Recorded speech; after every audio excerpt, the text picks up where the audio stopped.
चलो, तो देखो भाई, है ना। कल तक अपन लोग ने हम लोग बेसिकली ना क्या पढ़ रहे हैं। हम लोग पढ़ रहे हैं performance of contract. Performance of contract जो है ना टॉपिक, वो बेसिकली क्या है कि अ, आप ना, मतलब कॉन्ट्रैक्ट कर चुके हो, अब आप निभा रहे हो। निभाने के समय क्या क्या है, मतलब निभाने के समय थोड़ी ना कोई कंडीशन वंडीशन रख सकते हो। बस निभाओ। जो भी तय करना था वो तो ऑफर एक्सेप्टेंस के समय तय कर लिया। अब सीधे निभाना है। अब निभाने के समय क्या है कि भाई, निभाओ। तुम पता चले तुम निभा रहे, सामने वाला एक्सेप्ट नहीं कर रहा, तो तुम्हारी गलती थोड़ी ना। इस चीज को ऑफिशियली बोलते हैं फिर अटेम्प्टेड परफॉर्मेंस। और भाई तुमने जो बोला था वो कर दिया, तो तुम्हारा हो गया परफॉर्मेंस, उसको एक्चुअल परफॉर्मेंस बोलेंगे। वो तुम्हारी ऑब्लिगेशन खत्म, है ना। यही होता है एक्चुअल परफॉर्मेंस और अटेम्प्टेड परफॉर्मेंस। फिर अपन ने बोला कि अरे दो लोगों ने प्रॉमिस किया है, तो क्या एक मांग सकता है जो भी उसने कॉन्ट्रैक्ट किया है, या जितने भी ज्वाइंट प्रॉमिस हैं सब साथ में रहेंगे, है ना। परफॉर्म किसको करना पड़ेगा, अगर दो से ज्यादा लोग रहेंगे, दो से ज्यादा लोग अगर मान लो कि कॉन्ट्रैक्ट में क्या होता है, प्रॉमिस करने वाले हैं या जिनको प्रॉमिस मिला हुआ है, इस स्थिति में अपन ने देखा फिर भाई कॉन्ट्रैक्ट कब परफॉर्म हो, किस जगह परफॉर्म हो, इस चीज को लेकर के रूल्स जो है वो हम लोगों ने देखे। आ रहा है ये समझ में, है ना। फिर जैसे अगर मान लो कोई वक्त टाइम डिसाइडेड है, प्लेस डिसाइडेड है, तो ऑब्वियसली बात है फिर उस हिसाब से परफॉर्म होगी, है ना। अब क्या है कि परफॉर्मेंस ऑफ रेसिप्रोकल प्रॉमिस। अब रेसिप्रोकल प्रॉमिस में ना, देखो एक तो सिंपल सी बात है कि हर प्रॉमिस का रेसिप्रोकल होता ही है। रेसिप्रोकल मतलब जैसे को तैसा टाइप की, मतलब भैया हमने तुमको प्रॉमिस किया तो तुमने भी हमको प्रॉमिस किया, है ना। ऐसे ही तो बनता है ना कॉन्ट्रैक्ट। कॉन्ट्रैक्ट कैसे बनता है, एक प्रॉमिस हमने तुमको किया, एक प्रॉमिस तुमने हमको किया। बट कई बार क्या होता है ना, प्रोमिस के साथ ऐसा होता है कि प्रोमिस ऑल्टरनेटिव। ऑल्टरनेटिव मतलब क्या, मतलब मान लो मैं तुमको प्रॉमिस करूं कि या तो तुमको ये रिमोट दे देंगे या तो ये कैलकुलेटर दे देंगे। ऑल्टरनेटिव टाइप के हो गए। अरे एट योर ऑप्शन, तुम जो बोलोगे वो दे देंगे। क्लियर है ये? इस तरीके का हो सकता है भाई कॉन्ट्रैक्ट तो, है ना, कि भाई तुमको दो में से कोई एक चीज दे देंगे। अब ये ठीक है, इसमें कोई समस्या नहीं है, ठीक है, कोई प्रॉब्लम नहीं है। प्रोमिस अगर रेसिप्रोकल होंगे, इसकी लीगैलिटी का क्या, अच्छा इसमें से एक इलीगल हो गया तो, है ना। तो अपने को ये तय करना पड़ेगा कि भाई कैसा क्या रहेगा ऐसा। तो देखो, रेसिप्रोकल कॉन्ट्रैक्ट जो है, प्रॉमिस, है ना, is a contract in which each parties promise consideration for others promise. बहुत सिंपल सी बात है भाई, मैं तुमको कुछ वादा कर रहा हूँ, तुम मुझे कुछ वादा कर रहे हो, दिस इज, यही तो रेसिप्रोकल हो गया ना। सेक्शन 51 से 58 तक में ये अपन लोग पढ़ रहे हैं, है ना, कि क्या होगा अगर ये परफॉर्म नहीं किए गए तो, है ना। अगर ये परफॉर्म नहीं किए गए तो क्या होगा, ठीक है। अच्छा आज,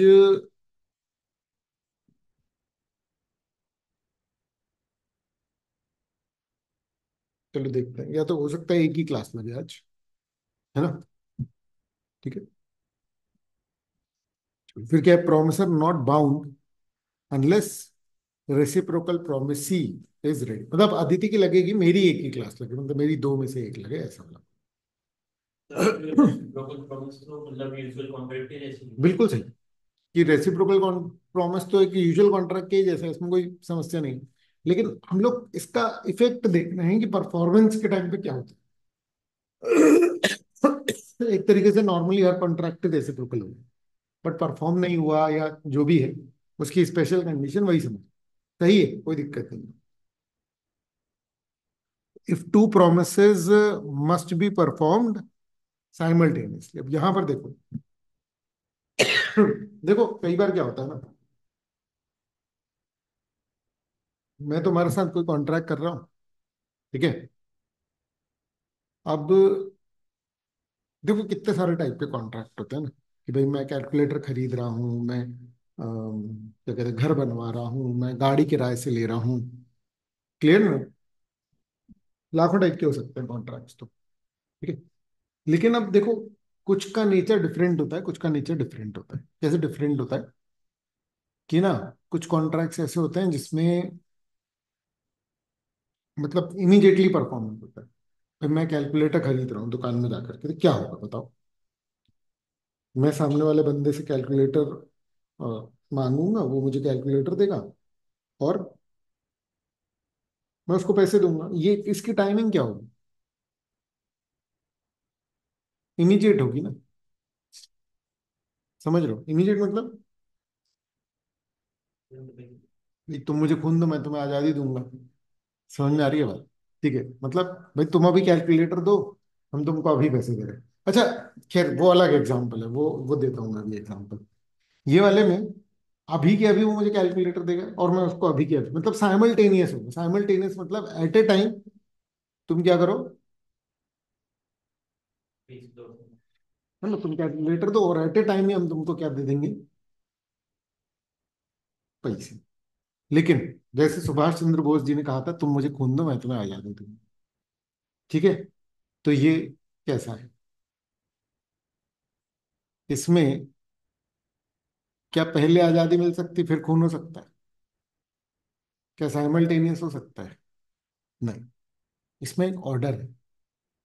पहले तुम्हें खून देना पड़ेगा, फिर ही तुम्हें आजादी मिलेगी। साइमल्टेनियस, साइमल्टेनियस नहीं होगा ना। पॉइंट समझो, तुम मेहनत करो और उस मेहनत के बाद अंत में जो फल होगा वो क्या होगा? आजादी मिलेगी। पॉइंट समझ रहे हो? जैसे मान लो कि मैं किसी किसान से कॉन्ट्रैक्ट करूं, वो कह रहा भाई मेरे पास कुछ पैसे नहीं है, जमीन है। अरे समझ, मैं कह रहा हूँ चलो तुम्हारे साथ 1 लाख का कॉन्ट्रैक्ट करते हैं, हम तुम्हें 1 लाख रुपए देंगे, तुम हमको फसल देना। अरे समझ, तो इस वाले में ये कॉन्ट्रैक्ट कैसे पॉसिबल है अगर उसके पास कुछ भी नहीं है पैसे वैसे? तो ऑब्वियस सी बात है, इसमें कॉन्ट्रैक्ट किस तरीके का होगा कि पहले पैसे देने पड़ेंगे ताकि वो बीज खरीद ले, पानी वानी का इंतजाम कर ले, है ना, फर्टिलाइजर्स ले ले, और फिर वो फसल उगाए और फिर वो दे दे। मतलब आप इस बात को समझो कि कॉन्ट्रैक्ट 2-3 टाइप के होते हैं। एक साइमल्टेनियस परफॉर्मेंस और एक ऑर्डर वाला, जिसमें कि एक बंदे को क्या करना है, पहले परफॉर्म करना है, दूसरे को बाद में करना है। ये कैसे तय होता है कि कौन पहले करेगा कौन बाद में? कैसे तय कैसे होता होगा? प्रॉमिस के टाइम पे तय तय होता होगा, ये बात तो ठीक है। मान लो प्रॉमिस के टाइम पे तय नहीं हुआ, तो भी क्या ऐसा हो सकता है कि किसी को पहले करना पड़े किसी को बाद में? हाँ या ना? हो सकता है, किस बेसिस पे? पर्टिकुलर कॉन्ट्रैक्ट कैसा है? नेचर के बेसिस पे। कई बार क्या होता है कि कॉन्ट्रैक्ट का नेचर ही ऐसा है, पर आप आमतौर पर देखोगे तो आपको लगेगा, समझ में रहा है? जैसे क्लासेस का नॉर्मली क्या होता है कि पहले फीस होती है, फिर पढ़ाई होती है।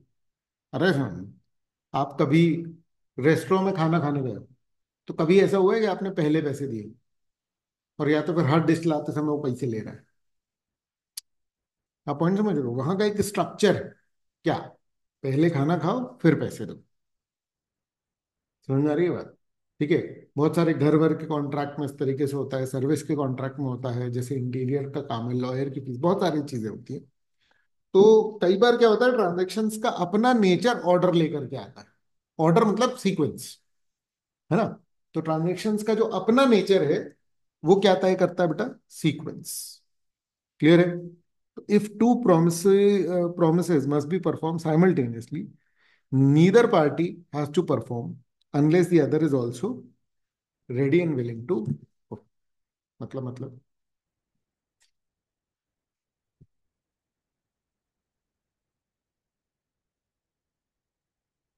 इसका सिंपल सा मतलब ये है कि अगर दोनों लोगों को परफॉर्म करना है, ध्यान से समझना, इस पूरे चैप्टर में मेनली हमारा डिस्कशन किस बारे में, किस सिचुएशन में, हम किस पॉइंट पर, हम उस पॉइंट पर हैं जहां कॉन्ट्रैक्ट बन चुका है।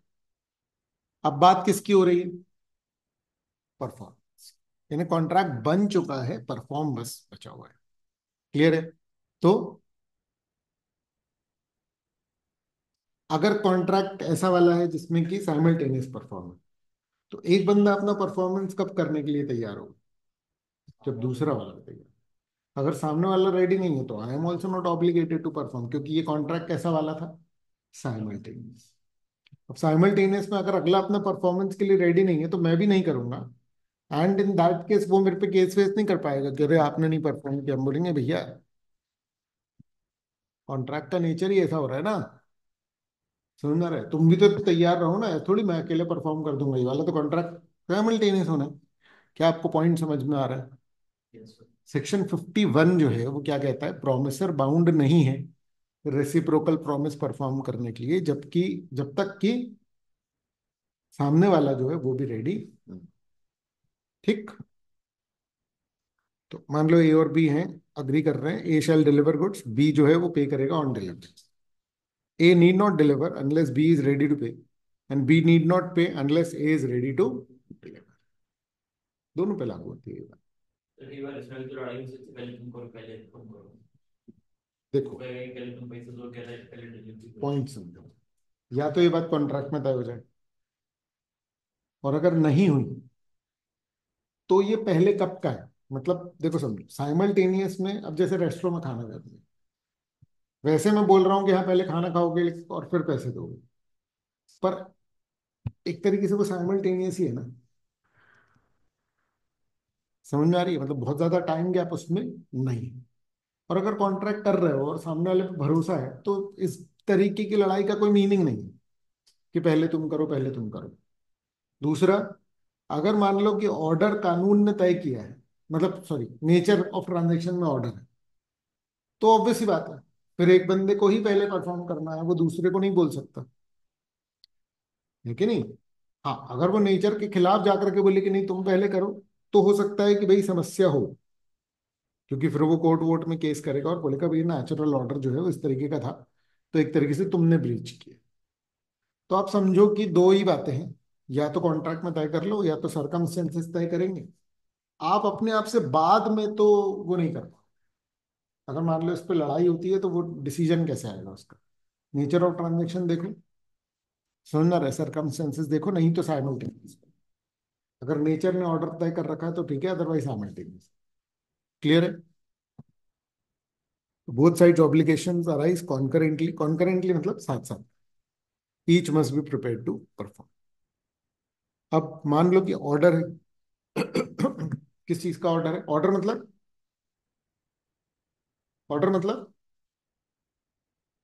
ऑर्डर मतलब सीक्वेंस। किस चीज का सीक्वेंस है? परफॉर्मेंस का। आ रहा है समझ में? तो अच्छा, तो ये सीक्वेंस कैसे तय होगा? या तो आप कॉन्ट्रैक्ट में तय कर लो, कॉन्ट्रैक्ट में तय कर लिया उसको क्या बोलते हैं? Express sequence. ये कॉन्ट्रैक्ट में लिखा है कि भैया पहले तुम परफॉर्म करोगे फिर हम परफॉर्म करेंगे। आए ये समझ में? मेरी बात सुनो, समझ में आ रहा है? इसमें कंटेंट जो लिखा है ना वो मैंने ही लिखा है, तुम चिंता बिल्कुल भी मत करो। मैं जिस तरीके से बता रहा हूं उसमें तुमको बहुत आसानी से प्रॉपर चीजें समझ में आ जाएंगी। तुम्हें सिर्फ मेरी बात सुननी है ध्यान से, फिर तुम जब कंटेंट रीड करोगे तो वो तो ऑटोमेटिकली आ ही जाएगा, क्योंकि मैं उसको बहुत सिंपल वे में बता रहा हूँ। सिर्फ मेरी बात सुन लोगे एक बार में क्लियर हो जाएगा। तुम्हारे पास है नोट्स, आराम से रीड करते रहना। क्लियर है? तो ऑर्डर कैसे तय होता है? क्या डिसाइड कर लो। ऑर्डर मतलब क्या? सीक्वेंस। कौन पहले परफॉर्म करेगा ये कैसे तय होगा? या तो एक्सप्रेस, मतलब आप तय कर लो कॉन्ट्रैक्ट में कि भाई पहले तू करना फिर हम करेंगे। अब कोई लड़ाई नहीं। क्यों? क्योंकि लिखा है कॉन्ट्रैक्ट। पर अगर नहीं किया तो क्या होगा? तो फिर ये किस पर डिपेंड करेगा? Nature of transaction. अगर नेचर ऑफ ट्रांजेक्शन पर ये डिपेंड करता है तो उसको बोला जाता है इम्प्लाइड। क्या बोला जाता है? Implied sequence. अब पॉइंट ये कि इम्प्लाइड भी आपके ऊपर ऑब्लिगेटरी है। मतलब अगर इम्प्लाइड सीक्वेंस है, अगर नेचुरल दिख रहा है कि एक को पहले परफॉर्म करना है, तो फिर वो नहीं बोल सकता कि नहीं पहले तुम करो। उसको ही पहले करना पड़ेगा, नहीं तो उसने गलत किया एक तरीके से। देखो implied, if no order is specified the nature of transaction decides which promise goes first। ठीक है? और नहीं तो फिर साइमल्टेनियस ही होगा। ए बी ने कॉन्ट्रैक्ट किया कि एक घर बनाएगा, तो A must build first, then B pays after construction. ये मॉड्यूल ने लिया है, हम इसको अलग अलग भी कंसिडर कर सकते थे, लेकिन सिंस मॉड्यूल ने बोला कि नहीं ऐसे ही होगा तो हम बोल रहे हैं ओके ऐसे ही होगा। मॉड्यूल से लड़ते नहीं हैं। बोलो बोलो। क्लियर है? चलो, liability when one party prevents the others performance. ठीक है। अब ये अलग मैटर ही अलग हो गया। ये कैसा मैटर हो गया? भाई मैं परफॉर्म कर रहा हूँ, अपन में दोनों का कॉन्ट्रैक्ट हुआ, मैं परफॉर्म कर रहा हूँ, तुम मुझे परफॉर्म करने से रोक रहे हो। मतलब मैं कैलकुलेटर बेच रहा था तुमको, तुम ले ही नहीं रहे कैलकुलेटर, या तुम मुझे कैलकुलेटर देने ही नहीं दे रहे हो। तुम समझ में आ रही है बात? अब इसके लिए मैं कुछ भी करूँ, समझ में आ रहा है? मेरा किसी से कॉन्ट्रैक्ट किया और मैं सामने वाले को किसी भी तरीके से रोकूं उसका पार्ट परफॉर्म होने से, समझ में आ रही है बात? कैसे रोकेगा ये छोड़ दो, ये तो कुछ भी पॉसिबल है, गुंडे रख ले, फोन कर दे, कुछ भी, पुलिस में, कुछ भी आ रहा है समझ में? अगर मान लो एक बंदा क्या कर रहा है, सामने वाले को प्रिवेंट कर रहा है उसका पार्ट निभाने से, क्लियर है?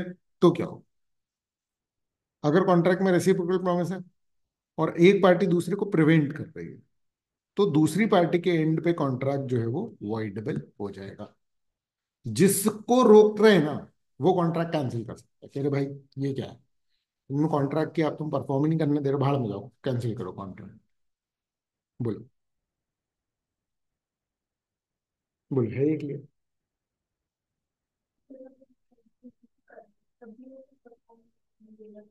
फिर से क्या? सामने वाले को परफॉर्म नहीं करने दे रहा है और उसका ऑप्शन पे वर्ड है पर वो वर्ड नहीं कर रहा है, तभी तो परफॉर्मेंस नहीं हो रहा है। नहीं नहीं नहीं नहीं, मैं एग्जांपल देता हूँ। मान लो कि अ,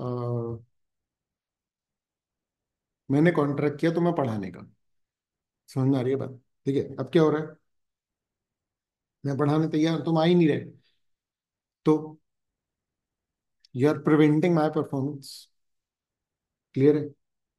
तो what rights do I have? I can cancel the contract right away, समझ में आ रही है बात?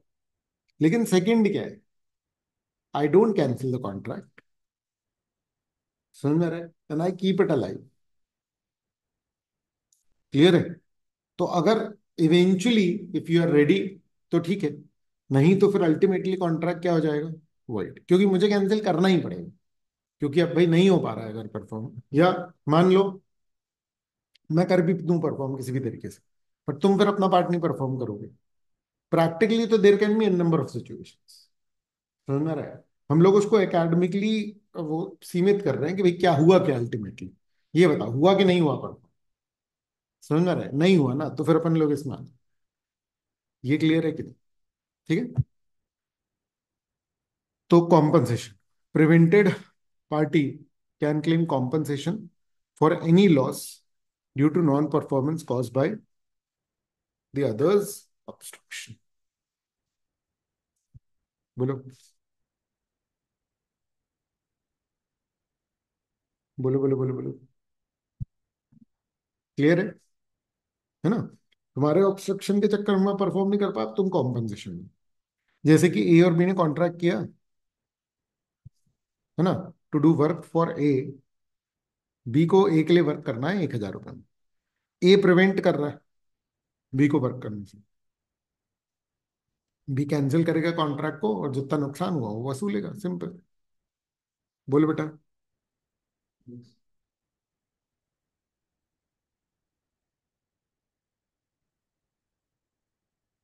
इन a contract for sale of standing timber, मतलब ये लकड़ी बेच रहा है वो, लकड़ी कैसी वाली कि भाई लगे हुए पेड़ ही लगे हुए, समझ में आ रहा है? बांस की लकड़ी है या जो भी है, सेलर को उसको कट करना पड़ेगा और उसको बांधना पड़ेगा, तब जा करके तो वो डिलीवरी के लायक होंगे, है ना? और then the buyer must remove and pay, मतलब कि बायर को उसको ले जाना पड़ेगा, क्योंकि नॉर्मली गुड्स कहाँ से बिकते हैं, दुकान से बिकते हैं, तो वो उसको बांध के रख देगा, और ले जाने की जिम्मेदारी बेसिकली किसकी होती है, बायर की। ये बात सेल ऑफ गुड्स एक्ट में पढ़ लेंगे अपन लोग। अगर सेलर उसको बांध नहीं पाया तो बायर उसको ले जा नहीं पाएगा। समझ में आया कि नहीं आया आपको? आप समझो ये बिजनेस स्पेसिफिक क्या है, रिक्वायरमेंट्स, कि आमतौर पर अगर आप लकड़ी खरीद रहे हो तो क्या करना पड़ेगा अगले को, कि लकड़ी का पूरा गट्ठा बना करके बांधना पड़ेगा, और फिर मतलब इसको बोलते हैं डिलीवरेबल स्टेट में आना। गुड्स का काय में आना, डिलीवरेबल स्टेट। तो buyer can void the contract and seek compensation. यहां पर बायर जीता क्यों? सेलर ने बांधे नहीं थे, मतलब। क्लियर है? आ रहा है समझ में? है ना की point? The interfering party can not demand the performance, others performance और डिस्क्लेम लाइबिलिटी फॉर द। जो पार्टी खुद ही इंटरफेयर कर रही है वो थोड़ी ना किसी से वो मांग लेगी। बोलो। क्लियर है? चलिए की पॉइंट समझ में। अरे की पॉइंट तो ऊपर वाले बात को पूरा समराइज कर रहा है कि जो गलत है पार्टी वो क्लेम नहीं कर सकती, मतलब उसको कॉम्पनसेशन देना पड़ेगा। जो ऊपर पड़ा अपन ने उसको एक लाइन में अगर डिफाइन करें तो। नहीं समझे? क्लियर है?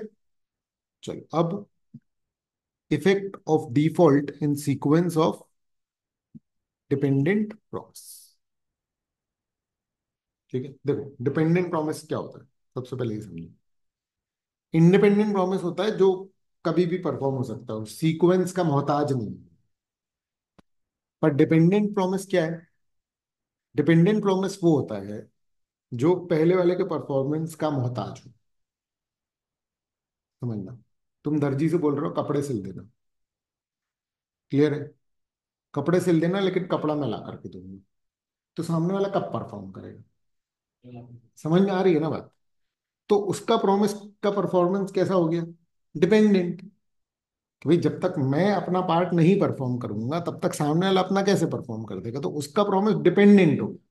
मेरा इंडिपेंडेंट हो, मैं जब चाहे पैसे दे सकता हूँ, मैं जब चाहे कपड़ा दे सकता हूँ। क्लियर है? लेकिन वो तभी अपना परफॉर्म कर पाएगा जब कपड़ा मिलेगा। ठीक बात है? तो when the reciprocal promises are dependent, कि एक का पहले होना जरूरी है। If the party responsible for first promise fails to perform, तो सामने वाले को आप एनफोर्स मत करना। काहे की? कह रहे तुमने परफॉर्म नहीं किया। अरे काहे का परफॉर्म नहीं किया? कर ही नहीं सकता है वो परफॉर्म। बोलो।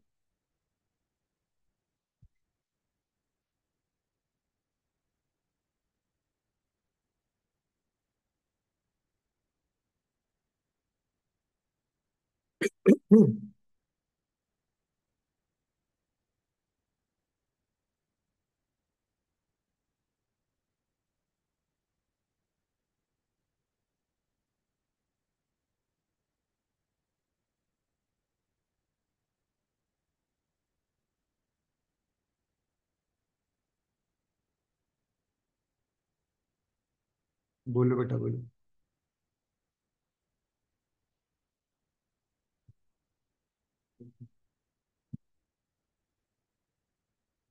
ठीक है। ए ने एक शिप हायर करी, कार्गो मतलब गुड्स वगैरह वाला, कोलकाता से मॉरिशस। अब उस बंदे को गुड्स भेजने हैं, कोलकाता में लोड कराएगा और कहाँ पहुंचाना है उसको? Mauritius.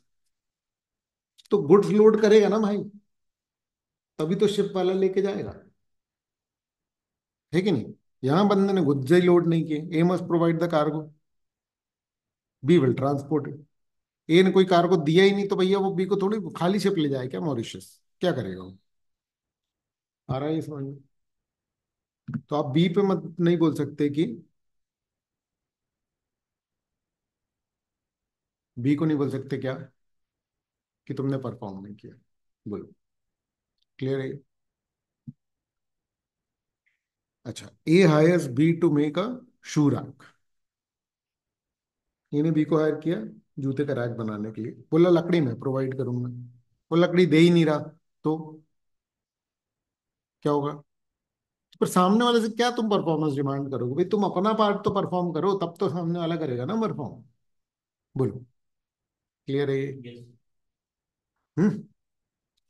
A party who fails to do their precondition cannot hold the other party to their reciprocal promise. Read कर लो ये पूरा बेटा।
बोलो।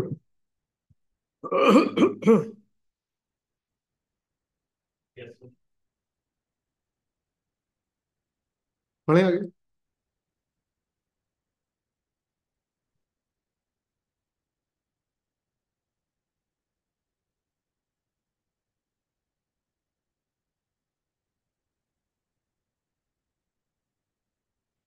देखो, टाइम एसेंशियल फॉर परफॉर्मेंस।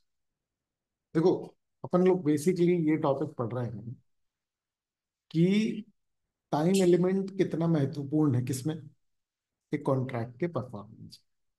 मतलब मान लो कि आपने कोई कॉन्ट्रैक्ट एंटर किया, है ना, किसी के साथ कोई कॉन्ट्रैक्ट की बात हुई, तो अब वो अगर मान लो लेट परफॉर्म हुआ तो उसका क्या असर होगा। इस बात का असर हम लोग कॉन्ट्रैक्ट पे देख रहे हैं। ये परफॉर्मेंस वाली बात है ना। अच्छा, इसमें सिचुएशंस अलग अलग ऐसी बन सकती हैं कि दो बातें हो सकती हैं। या तो आपने कॉन्ट्रैक्ट करते समय कोई टाइम निर्धारित किया था, डिसाइड किया था, अरे समझ कि यार ये काम जो है वो 10 दिन में हो जाना चाहिए। एक तो ये हो गया। दूसरा ये है कि आपने कॉन्ट्रैक्ट करते समय कोई टाइम लिमिट डिसाइड नहीं की थी, लेकिन अगर टाइम लिमिट डिसाइड नहीं भी की है तो फिर मतलब कि क्या वो 10 साल बाद परफॉर्म कर दे, 5 साल बाद कर ले, क्या करे। ऑटोमेटिकली जहां टाइम नहीं होता वहां क्या लग जाता है, रीजनेबल टाइम तो लग ही जाता है। समझ में आ रही है बात? ठीक है ना। यहाँ हम लोग बात कर रहे हैं कि मान लो आपने जो कॉन्ट्रैक्ट किया उसमें टाइम था डिसाइडेड, अरे समझ, इसने उस बात को भी दो पार्ट में बांट दिया। ध्यान से समझना क्या बात चल रही है, बहुत गहराई से समझो। कि आपने कॉन्ट्रैक्ट जब किया तो आपने बोला कि भैया 10 दिन में परफॉर्म होना चाहिए। मैं तुमसे कैलकुलेटर, मैं दुकान में गया कैलकुलेटर खरीदने, मेरी बात क्या हुई कि भैया 10 दिन में ये कैलकुलेटर, उसके पास था नहीं, बोला मैं ला दूंगा। मैंने कहा ठीक है। मैंने कहा भाई 10 दिन में ये कैलकुलेटर दे देना, मेरा एग्जाम। ध्यान से सुनो यहाँ पर मैं क्या बोल रहा हूँ।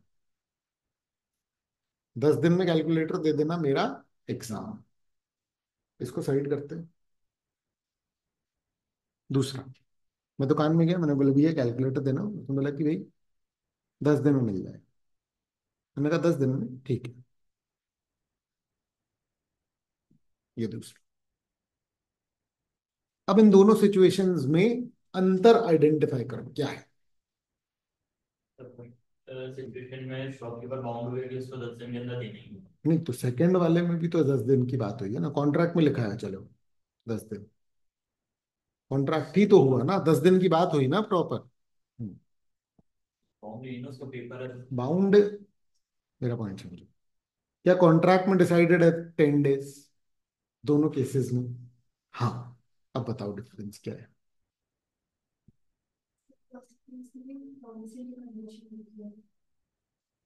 कंडीशन क्या है? सेकंड वाले में भी तो है ही ना कि 10 दिन में हो जाना चाहिए।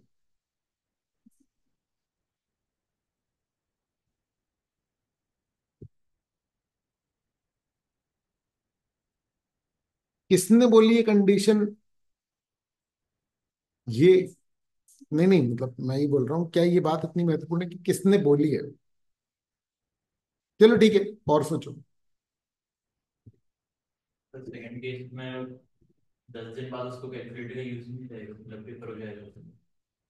फर्स्ट केस में है ना, फर्स्ट केस में एग्जाम था ना, सेकंड केस में नहीं था ना। हम्म।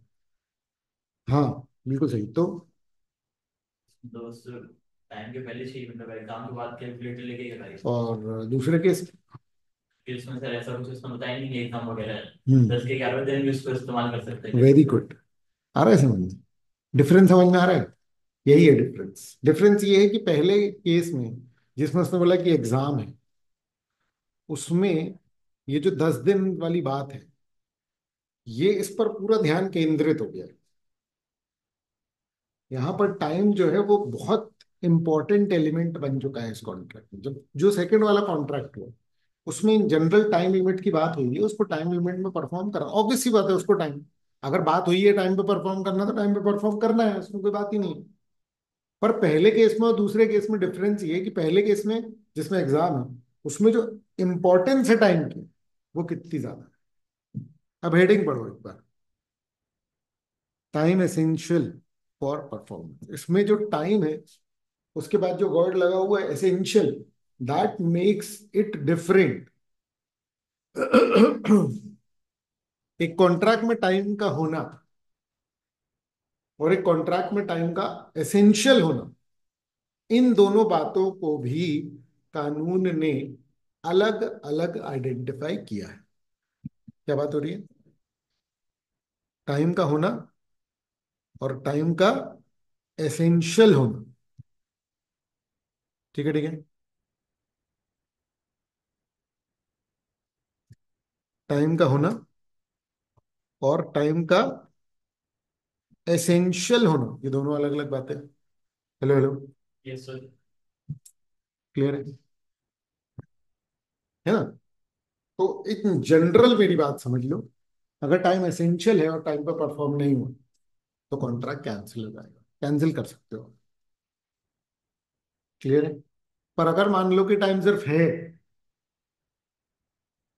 ठीक है, और एसेंशियल नहीं, तो वो लेट परफॉर्म हो सकता है, वहां कॉन्ट्रैक्ट कैंसिल नहीं होगा, डैमेजेस क्लेम कर लो। बोलो, क्या है? क्लियर है? यस। समझ में आ रही है बात? अच्छा, टाइम एसेंशियल कैसे बनेगा? एक कॉन्ट्रैक्ट में 10 दिन लिखा हुआ है, वो 10 दिन ऐसे इंपॉर्टेंट वाले हैं कि नॉर्मल वाले हैं, कैसे पता लगेगा?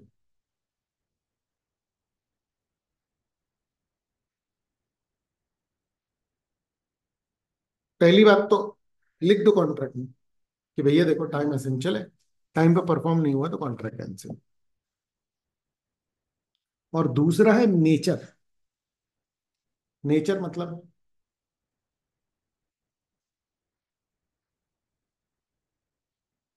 उस ट्रांजैक्शन को देखा जाएगा कि भाई यहां पर टाइम पे परफॉर्म होना जो है वो इंपॉर्टेंट कितना है। आ रहा है ना? यहाँ पर टाइम पे परफॉर्म होना जो है वो इंपॉर्टेंट कितना है। भाई ये कितना इंपॉर्टेंट है कि वो कॉन्ट्रैक्ट टाइम पे ही परफॉर्म।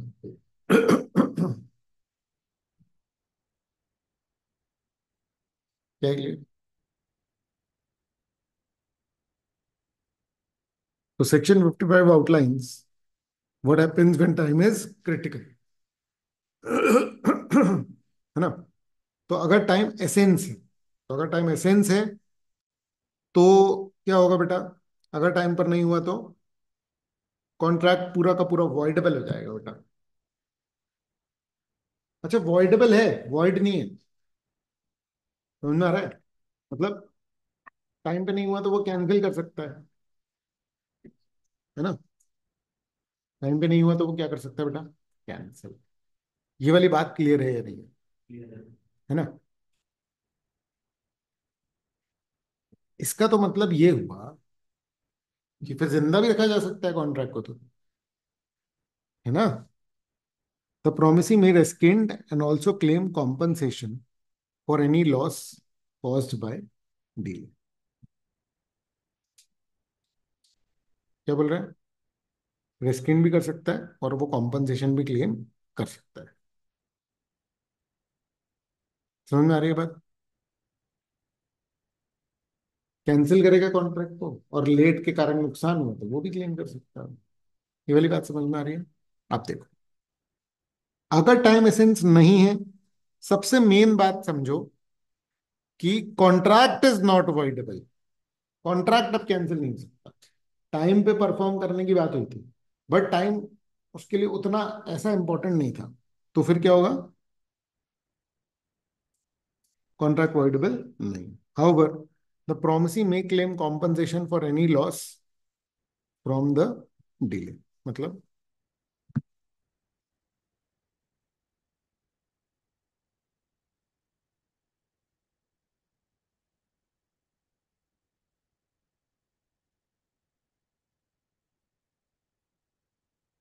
सर नॉन अवॉइडेबल है तो प्रॉमिसिंग क्लेम कैसे दे देते?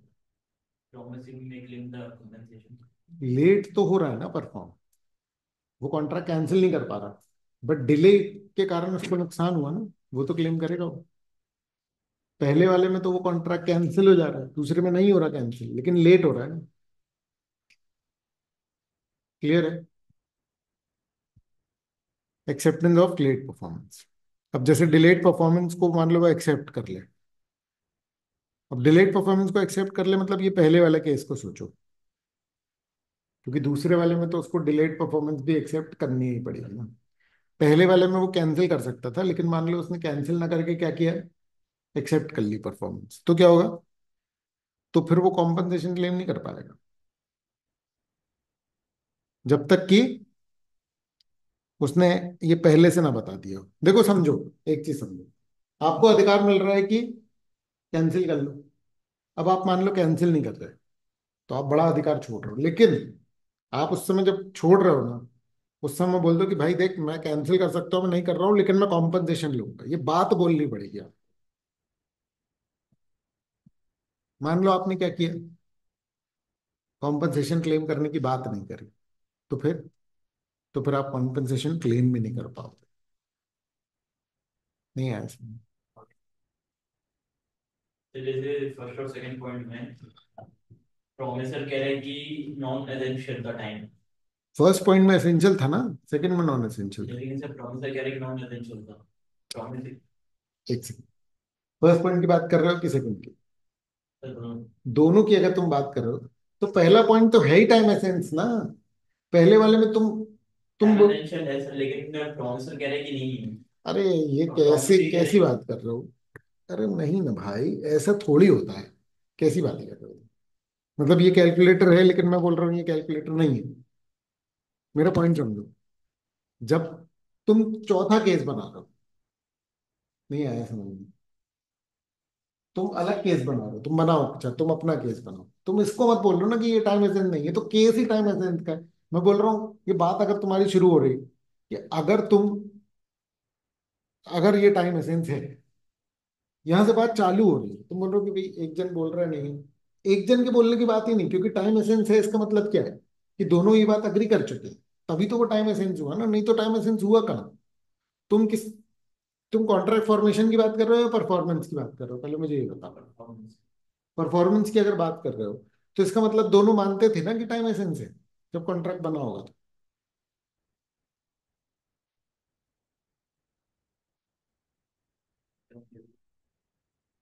है ना? तो तुम केस क्या बना रहे हो मुझे समझ में नहीं है। तुम्हें क्वेश्चन में फ्लॉ समझ में आ रहा है, क्या दिक्कत हो रही है? तुम पूछो अपना डाउट, लेकिन कॉन्ट्राडिक्टरी बातें नहीं हो सकती ना। हाँ बोलो। सर एक कॉन्ट्रैक्ट है जिसमें प्रोमिसर कह रहे हैं कि टाइम एसेंशियल नहीं था, और प्रोमिसर कह रहे हैं तो कि टाइम। इसका मतलब कि अच्छा अच्छा, दोनों दोनों अलग अलग बातें बोल रहे हैं, ठीक है, तो कॉन्ट्रैक्ट बनेगा ही नहीं। जैसे कॉन्ट्रैक्ट हो गया जब परफॉर्मेंस के टाइम। अगर कॉन्ट्रैक्ट हो गया है ना, और दोनों ने तय नहीं किया था, तो नेचर के कारण क्या होगा, टाइम एसेंस होगा। मान लो कि एक बंदा बोल रहा है कि नेचर के कारण टाइम एसेंस था, तो ये बात कौन डिसाइड करेगा? कोर्ट। समझ आ रही है बात? तो मतलब आप बोल रहे हो कि टाइम एसेंस है, ठीक है, नेचर के कारण, सामने वाला अगर बोल रहा है कि नहीं है, तो पहले ये बात क्या होगी, प्रूव, कोर्ट में। नहीं आया समझ में? क्लियर है? ये चौथा केस कहलाएगा, ये पहला केस नहीं है, ठीक है। हाँ, तो तीसरा केस समझ में आया कि नहीं, पहले मुझे ही बताओ। तीसरा केस क्या है? सर जो प्रॉमिस है सर वो वॉइड करने की जगह एक्सेप्ट कर रहा है, तो उसको कॉम्पेंसेशन अगर लेना है तो उसको पहले बताना पड़ेगा। परफेक्ट। समझ में आया कि नहीं आया? ठीक है, कि अगर वो कैंसिल कर सकता था, उसने नहीं किया, और वो लेट एक्सेप्ट करने के लिए तैयार है, तो वो कॉम्पनसेशन तभी मांग सकता है जब वो पहले से बता दे कि भैया कॉम्पनसेशन लगेगा।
ठीक है।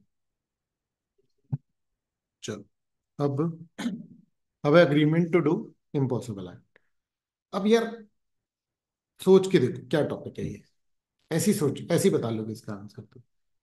कोई ऐसा एग्रीमेंट जिसमें हम लोग जो बात तय कर रहे हैं, जो कंसिडरेशन तय कर रहे हैं, वो क्या है? मैं बोल रहा हूँ कि मैं उड़ के दिखा दूंगा, ये क्या है? दिस इज इम्पॉसिबल ना। पॉइंट समझ में आ रहा है? कोई मैजिक की बात थोड़ी हो रही है यहाँ पर। तो अगर मान लो आप ऐसी कोई भी बात करते हो, ऐसा कोई कॉन्ट्रैक्ट करते हो जो कि पॉसिबल ही नहीं है। एग्जाम के क्वेश्चंस में तो ये तक आया हो कि 1 मिनट में 100 पेज लिखने का कॉन्ट्रैक्ट हो गया। कैसे हो पाए? इम्पॉसिबल है। आ रहा है समझ में? ठीक है ना? तो अगर मान लो इस तरीके का कोई भी आप हाइपोथेटिकल वो करते हैं, उसकी जीरो वैलिडिटी है कानून में। आ रहा है समझ में? Yes. कानून में उसकी कोई वैल्यू नहीं है, उसको माना ही नहीं जाएगा कि ये कुछ हुआ भी, कॉन्ट्रैक्ट कॉन्ट्रैक्ट टाइप का।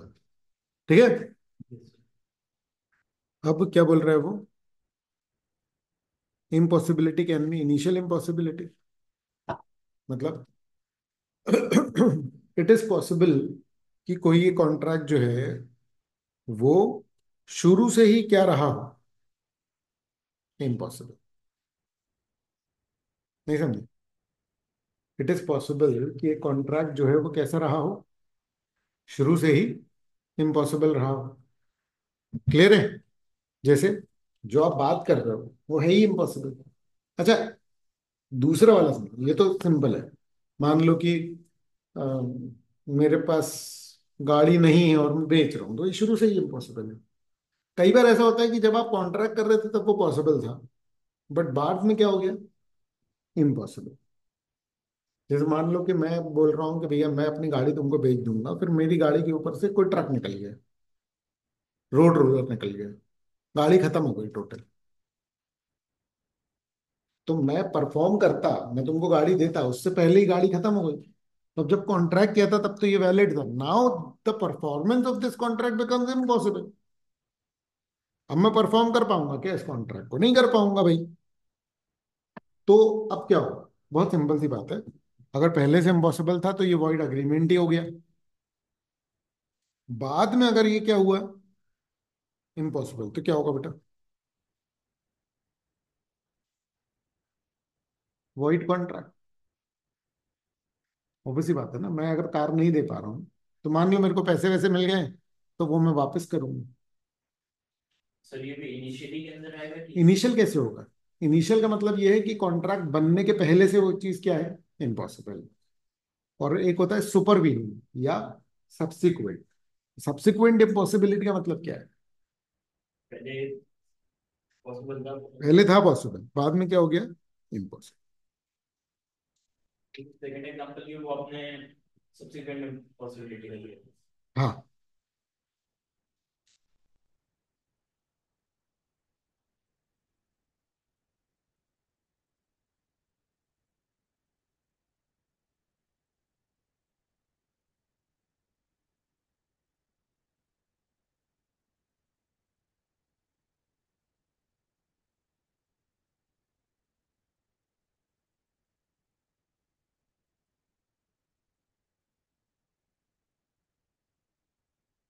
ठीक है बेटा। चलो, तो existing at the time the contract is made, meaning performance is naturally और legally impossible from the start, the agreement is void.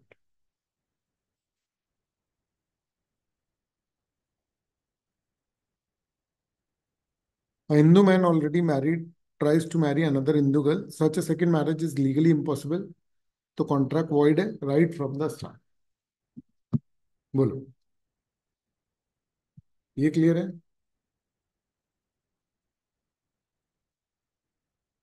बोलिए बोलिए।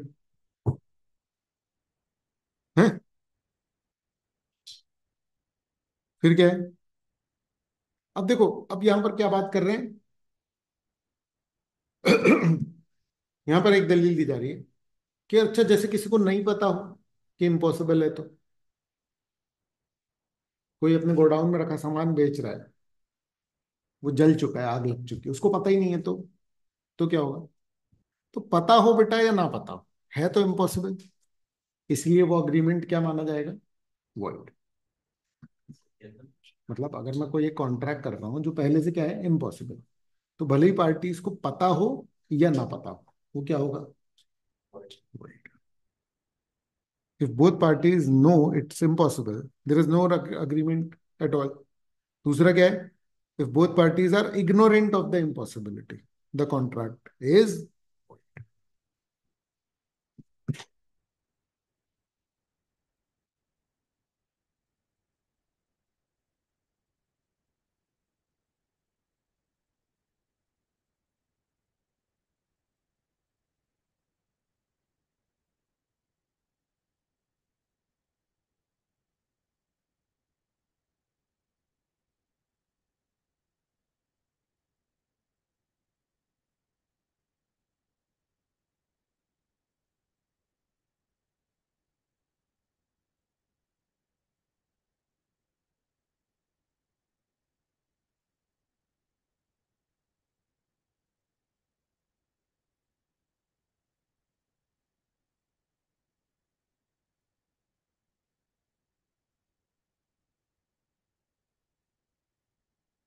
For example, 27 में sir, the girl can claim compensation for the resulting loss. Last. ये 27.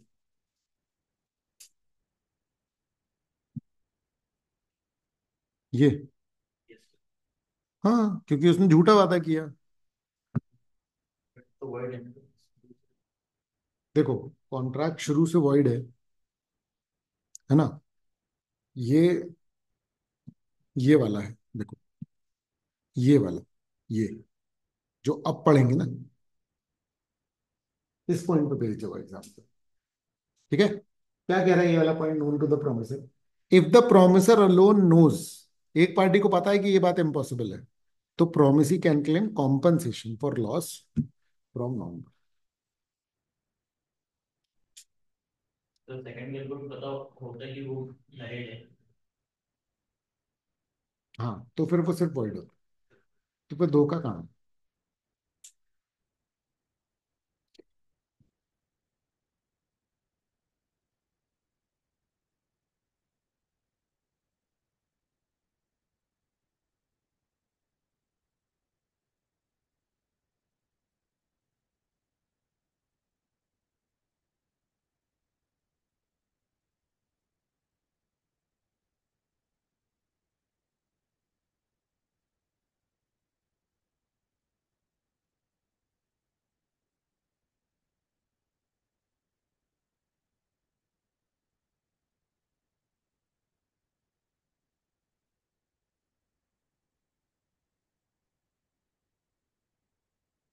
हम्म।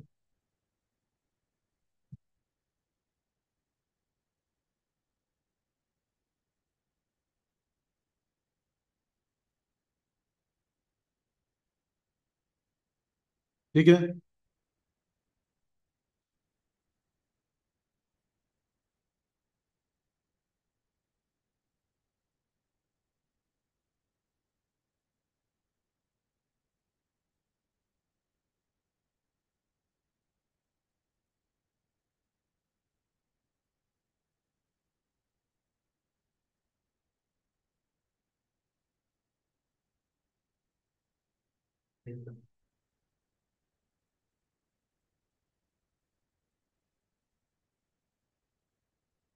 ठीक है।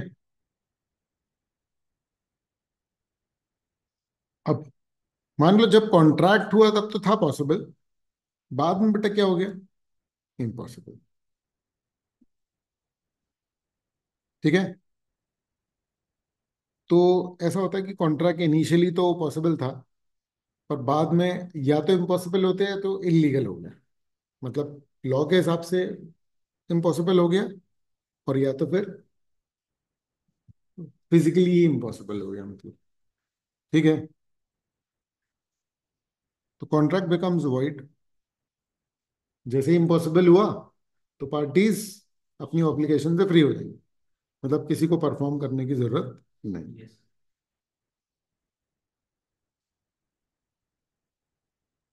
ठीक है बेटा।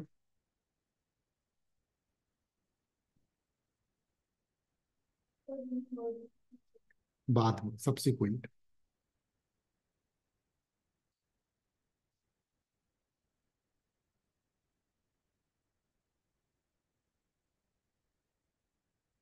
चेन मतलब हम्म। सर एग्जांपल भी दिया एक और चेन। अरे तुम भगते हो, तुम साथ साथ में नहीं चलते हो। इंसेन मतलब कि पागल। ठीक है। पहले ये लाइनें पढ़ो इत्मीनान से। कानून ऐसे नहीं पढ़ा जाता है। तुम इकोनॉमिक्स ऐसे पढ़ सकते हो, तुम लॉ ऐसे नहीं पढ़ सकते हो जैसे तुम पढ़ते हो। देखो समझो, इसको पढ़ने का एक तरीका समझ लो। जब मैं कुछ बोल रहा हूँ, समझ में आ रहा है, तो तुम्हें 100% कॉन्सेंट्रेशन से सिर्फ मेरी बात सुननी है। अगर मान लो उस समय तुम कैलकुलेटर चला रहे हो या अपना पेन उठा रहे हो या तुम कॉपी कर पलट रहे हो, तो तुम्हें समझ में आने में दिक्कत होगी। आ रहा है समझ में? क्योंकि मैं जो एक्सप्लेनेशन दे रहा हूँ ना, उसको तुम सुनोगे तो वो बहुत अलग लेवल पर टेक्निकली करेक्ट होता, मतलब मैं कितने पैरामीटर्स पर उसको टेस्ट कर रहा हूँ, तुम अंदाजा भी नहीं लगा सकते। मैं इसलिए बोल रहा हूँ ये बात, क्योंकि 20 साल से साल में 2 बार करा रहा हूँ इसको। मैं सिर्फ इसलिए बोल रहा हूँ कि भाई मेरे को इन एंड आउट इसका हर चीज पता है। तो मैं बिल्कुल नपे तुले, बिल्कुल परफेक्ट वर्ड्स जो है वो तुम लोगों को बता रहा हूँ कि इसका क्या मीनिंग है। क्योंकि मुझे ये भी पता है और इसके आगे का भी पता है कि हम लोग कहाँ पहुंचने वाले हैं। क्लियर है? तो तब मैं अगर मान लो बोल रहा हूँ कुछ पर्टिकुलर कि भैया ये रीड करो, समझ में आ रहा है, तो सिर्फ वही रीड करो। क्योंकि और अगर मान लो मैं उसको बोल रहा हूँ ना कि उसको 3 बार रीड करना है, उसको 4 बार रीड करना है, समझ में आ रहा है, तो उसको बिल्कुल एज इट इज मानना मेरी बात। तुमको ये सारी चीजें समझ में आएंगी रिजल्ट के टाइम पे बेटा, पेपर देने के टाइम पे समझ में आएंगी कि मैं क्या बोलता हूँ और मैं क्यों बोलता हूँ। उसको बिल्कुल भी जज मत करना, सिर्फ मेरी बातें मान लो। लॉजिक पूछ लो, तुमको जितनी चीजों की लॉजिक बनी, ये क्यों बोला आपने, यूं को बोला, मैं हर बात का जवाब देने तैयार हूं, पर मानो जरूर। आ रहा है समझ में? ये बहुत इंपॉर्टेंट है। ठीक। चलो,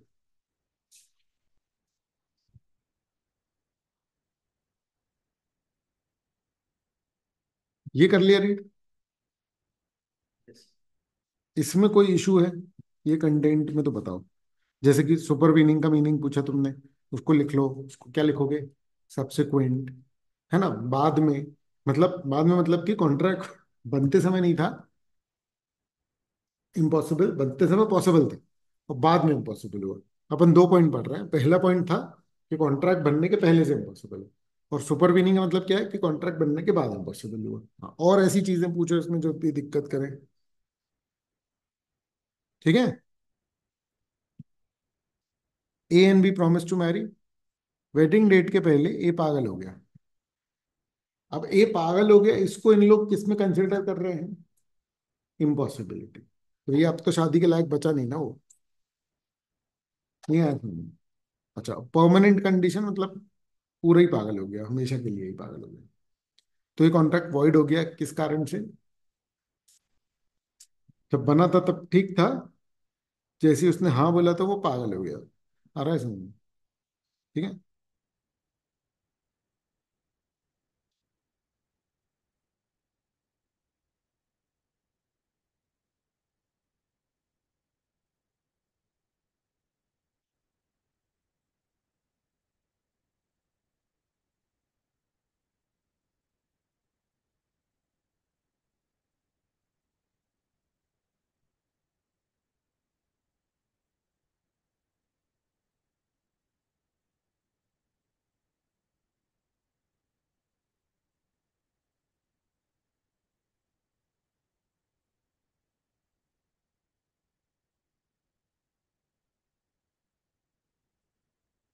बोलो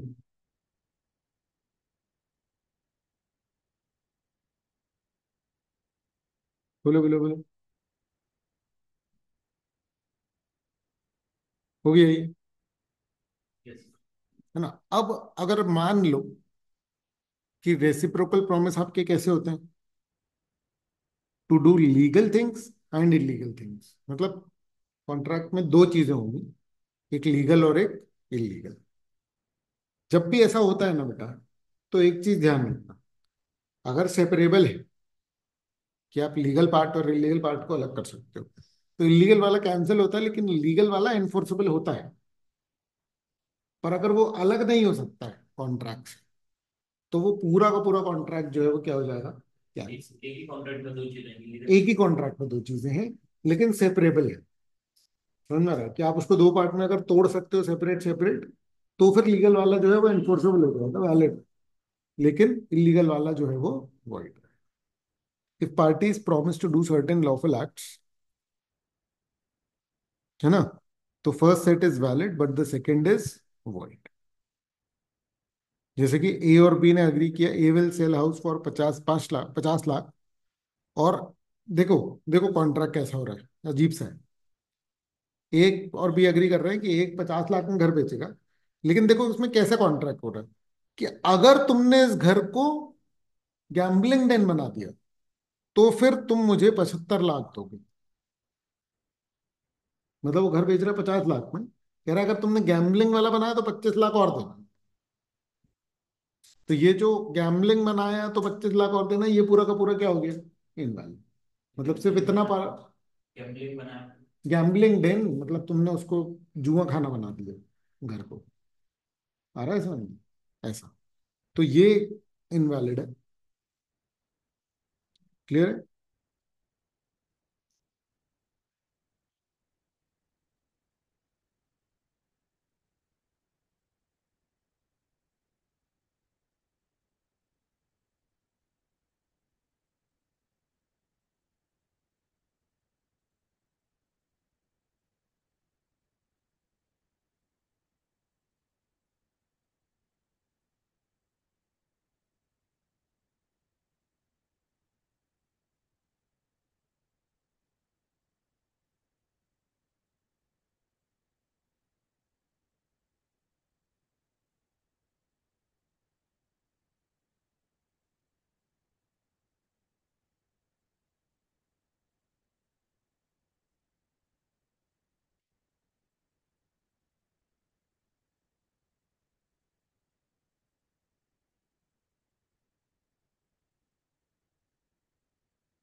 ठीक है बेटा, selling the house and paying 50 lakhs is valid. जो ये 75 लाख वाली बात है, ये क्या है, वॉइड, है ना। चलो, अच्छा, ऑल्टरनेटिव प्रॉमिस का मतलब, एक प्रॉमिस। या तो ये या तो ये। जो ऊपर वाला था वो एक प्रॉमिस के ऊपर दूसरा प्रॉमिस था। ये क्या है, या तो ये या तो ये। इसमें भी अगर एक कॉन्ट्रैक्ट वैलिड और दूसरा क्या है, ऑल्टरनेटिव इनवैलिड, मतलब इलीगल है, तो सिर्फ वो वाला इनवैलिड हो जाएगा और बाकी ये मेन वाला क्या होगा, वैलिड। समझ में आ रही है बात? तो वन इलीगल, याद रखना इसमें सबसे मेन बात क्या है, ऑल्टरनेटिव प्रॉमिस का एग्जैक्टली मीनिंग क्या है ना। दो ब्रांचेस हैं, एक लीगल एक इलीगल, म्यूचुअली एक्सक्लूसिव टाइप की है ना। एक होगा तो दूसरा नहीं हो सकता। जो पिछला वाला अपन ने पढ़ा था उसमें क्या था, एक के ऊपर दूसरा प्रॉमिस था। ठीक है, A and B agree that A shall pay 1 lakh, for which B shall deliver either rice और स्मगल्ड ओपीम। कह रहा है या तो राइस और या तो अफीम। तो अफीम वाला इनवैलिड है, राइस वाला वैलिड है। समझ में आ रहा है?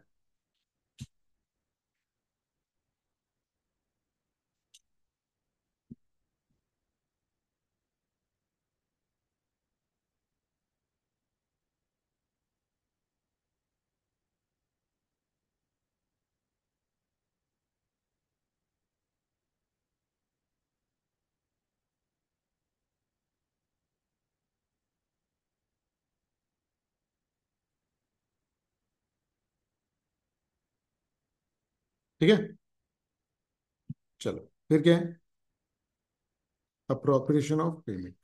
ये बहुत सिंपल सा टॉपिक है बेटा।